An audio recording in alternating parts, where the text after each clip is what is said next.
Hello underwater friends. You're in the market for a camera to go diving and to make pictures underwater or video? Well, in this video we're gonna talk about compact camera versus mirrorless and DSLRs.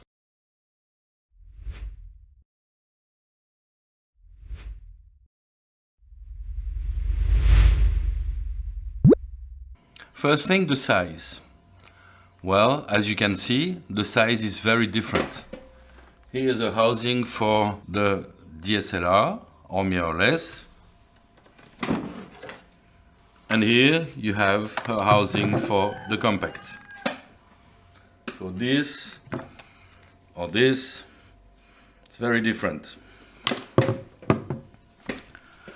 Also, when you take the plane, because many times when you want to go diving and take pictures, you have to travel, it becomes a problem to travel with a big setup, especially if you have arms, light, strobes, chargers, camera, lenses, and a big housing with a dome port and a flat port. It becomes a problem. I have a backpack designated just for my camera, batteries, chargers, and everything.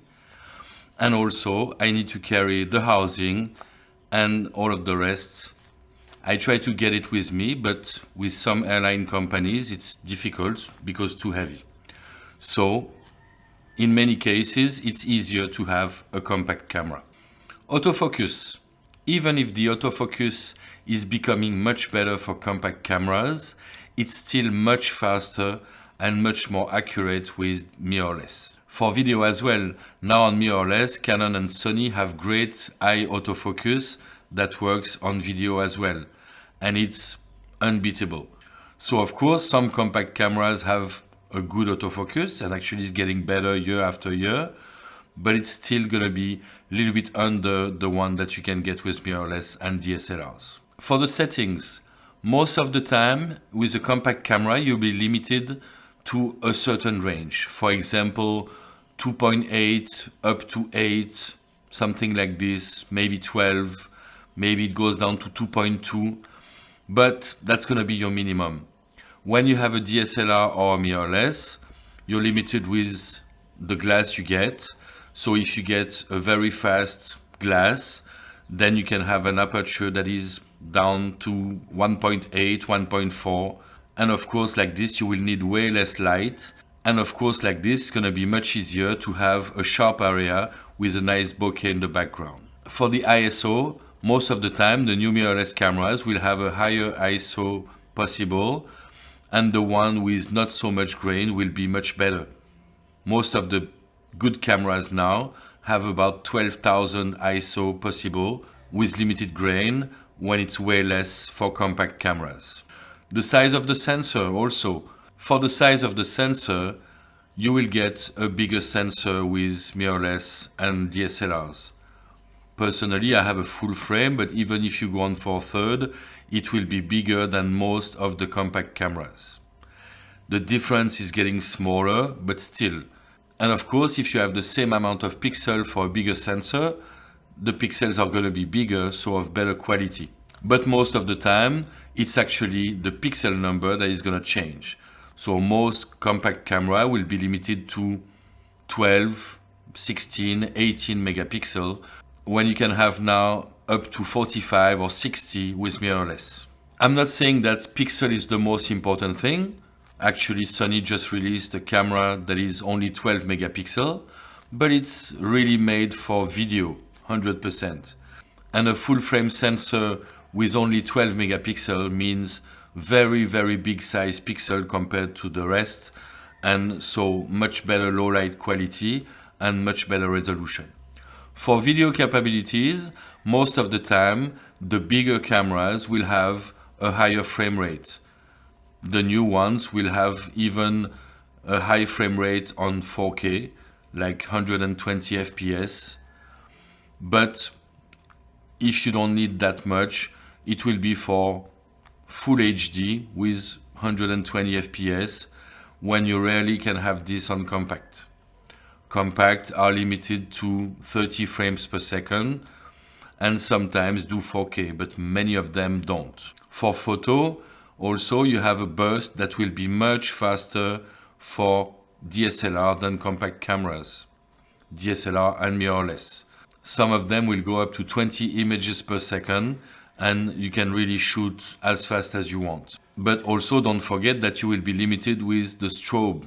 So if your strobe doesn't go as fast, then you cannot take that many pictures. For accessories, if you want to have the mirrorless, you can put any accessories you want. You'll get a big housing. Actually, most of the time it's going to be aluminum. Some of them are fiberglass, but I don't like it so much. And then you will have a vacuum system that makes it 100% safe because you cannot flood your camera.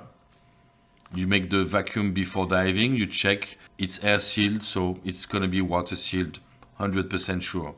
You can put domes for wide angle, you can put flat port for macro. In front of the flat port, you can put diopters with attached to it. You have arms that are made to accommodate arms and strobes, so everything is possible. With compact camera, most of them will have an adapter now to put the wet lens in front, but not all of them. If you want to go for the very cheap ones, you're actually limited and you're gonna need to get extra accessories to get a strobe on it. You're gonna need a plate to have an arm. You're gonna need an adapter to put your fiber optic cable. You're gonna need an adapter to put your wet lens on it, but it's all possible. Taking compact camera, you can also have the option of taking a main brand housing. If you want to have Nauticam, CNC and all of the big brands, most of them will have a housing. If you get a famous compact camera, one that is sold a lot, then you will probably get a good housing. But don't forget, you may get your camera for $600 or so, and then your housing is going to cost double or triple the price almost. So then it becomes a big investment for the housing. Normally, when you get DSLR or mirrorless, the price of the housing is about the same as the price of the camera. It's very important, but that's what it is. For compact cameras, if you want the main brand housing, it's going to be more than this, almost twice. For the memory, most DSLRs and mirrorless now have dual cards. Can be dual SD or now CF Express, but many of them will have two cards. So either if you want to put the same files on the cards and have redundant information, then you will never lose your infos. Or if you prefer, you can have photo on one card and video on the other card. That's the option. Like this, you have a big storage and you won't be limited. Full manual setting is also very important to take photo and video underwater. Some compact cameras don't offer it. Like the TG5 from Olympus, you have different modes but no full manual settings. So then it becomes very important to have at least one that does it, or to go mirrorless and DSLR. Because that's the only way to get pictures done the way you want and to really improve. If you rely on automatic settings, you rely on just the camera. If you decide the ISO you put, the F number and the speed, then you're gonna get the blurriness you want, you're gonna get the sharp image on a fast animal and anything you want. But at least you will be able to decide exactly what you want. Durability also is very important. When you have a mirrorless or a DSLR, you can expect this to be good for many, many years. Same thing, when you buy glass for life. Of course, when you live in Bali like me, you will need a dry location. For me, I have a dry box. It's like a small cooler, but it doesn't cool. It just dries the air inside. Like this, I have no problem with corrosion. But that way, I can expect to keep my glass for years and my camera as well. Compact cameras are not meant to make as many pictures or as many videos as a good DSLR or mirrorless. And finally, the price. Of course, there is a huge difference in price between mirrorless and DSLR. For compact camera, you can have a decent camera for like $600.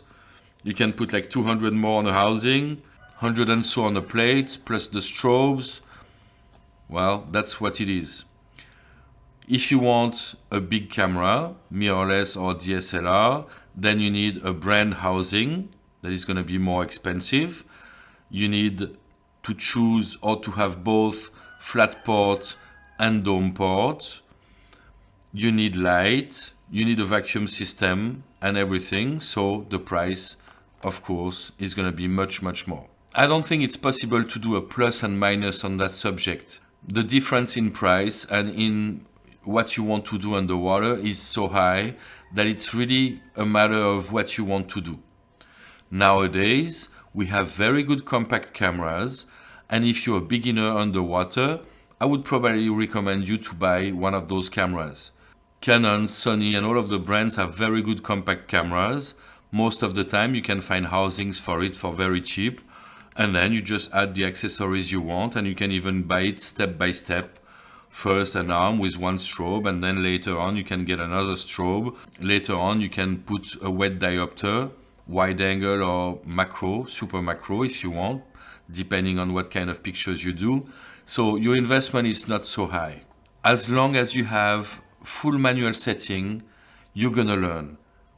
And I understand that not everybody wants to put tons of money underwater.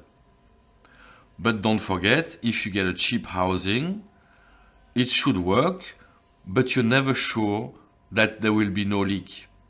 When I put my camera underwater, I put the vacuum system on and I know as a fact that no water will get in. Of course, if you're already an experienced photographer on land and want to have the best result possible, then of course, a DSLR mirrorless is your option. Same thing if you already had some compact cameras and you feel that you're limited with your camera, you can upgrade. But it's a step-by-step thing. Don't start too big and then regret. I hope you learned from this video, and if you did, don't hesitate to subscribe to the channel and hit the bell button to have new videos notified. You can also watch how to do a great underwater photo with 2 strobes. Thank you, bye bye, see you next time.